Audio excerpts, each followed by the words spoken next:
Hoenn is a tropical region in the Pokemon universe, and with that come a lot of interesting and unique designs. However, there's only 5 spots on this list, so let's see which Pokemon make it into my top 5 Hoenn Pokemon.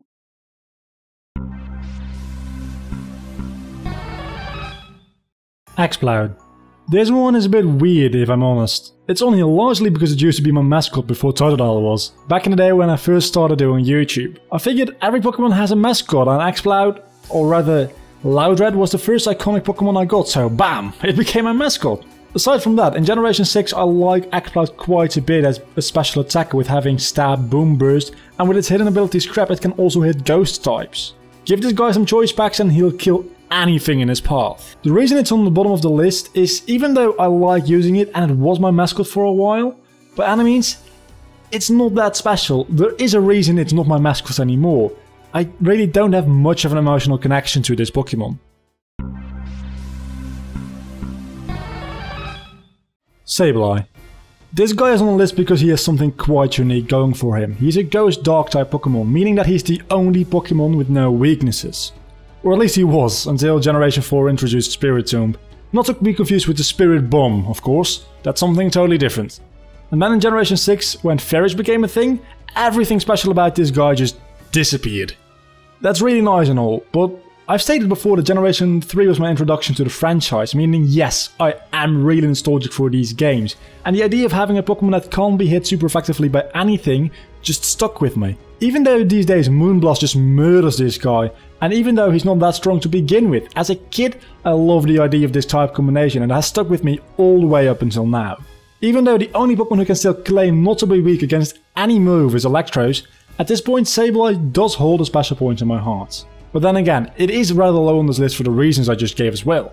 It's not that strong, its main appeal has long since disappeared, and its design is kinda bland and boring.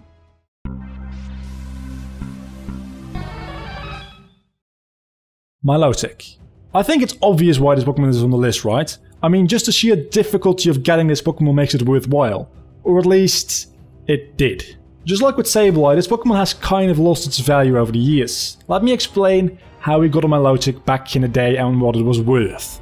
To get a Milotic, you firstly needed a Feebas. It's like a Magikarp of Generation 3. It's rather useless, but the price of getting one to evolve is really nice. There's just one difference. Getting a Magikarp has always been easy. Getting a Feebas was living hell.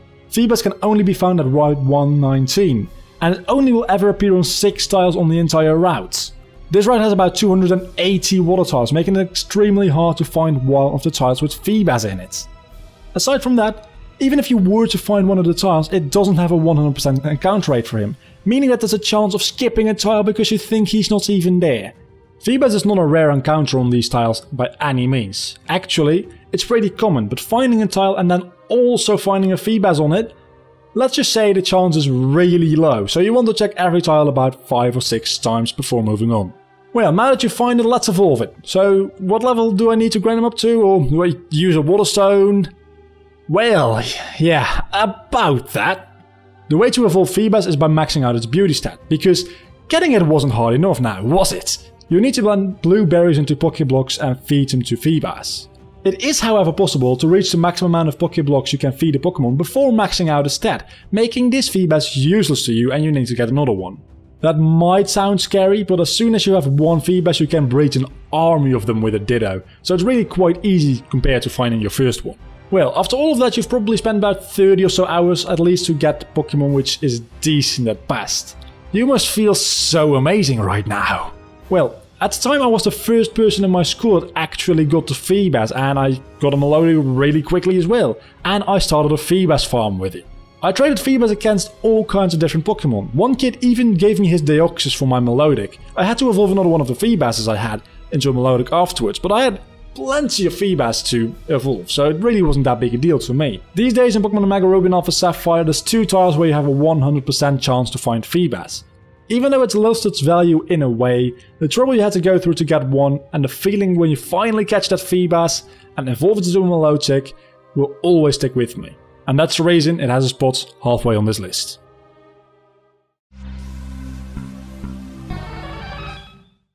Metagross. It's weird, the last 2 entries on this list had some special value to them, which they have lost since they were initially released. But this Pokemon, I just like him.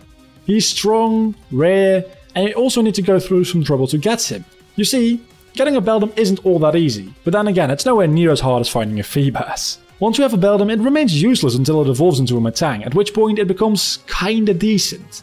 Only once you evolve it into a Metagross is when it becomes a true powerhouse, which will leave the target with nightmares for weeks. Aside from that, I also like its shiny design. I honestly think it should be reversed though.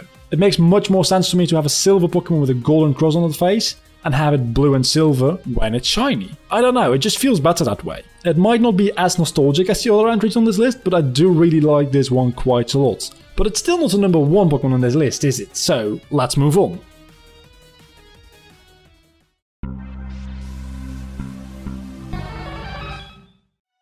Grovyle.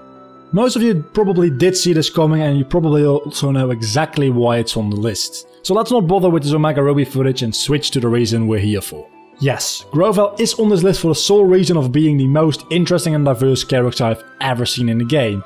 Not just a Pokemon game, any game. Spoilers ahead, just so you know. When you first hear about Grovyle in Pokemon Mystery Dungeon Explorers of Sky, he is a thief, stealing the time gears with the purpose to destroy time itself. It stays this way for a while, and the famous explorer Dusknoir joins you in your hunt for Grovyle. At some point though, we find out that the roles are totally reversed. Dusknoir is actually bad guy who's trying to keep Grovyle from collecting the time gears to fix the destruction of time. In a huge twist, you find out that Grovyle's come back from the future to gather with you to gather the time gears and stop the destruction of time. In the end, Grovyle and you team up once again in a search for the time gears to prevent the destruction of time. That was a short summary, but you really do need to experience the game as a whole. Just go out there and buy it, or watch my Let's Play on it, that's fine too. That has been my top 5 Hoenn Pokemon. What is your favourite Hoenn Pokemon? Let me know in the comment section down below this video. And while you're down there, don't forget to leave a like on this video, it really helps a lot. Also, if you're new to the channel, you can subscribe for more. Once you're done with that, you can click on one of the videos on the screen to go watch that one. Until the next time, I've been Vlogger, you've been awesome as always. Bye.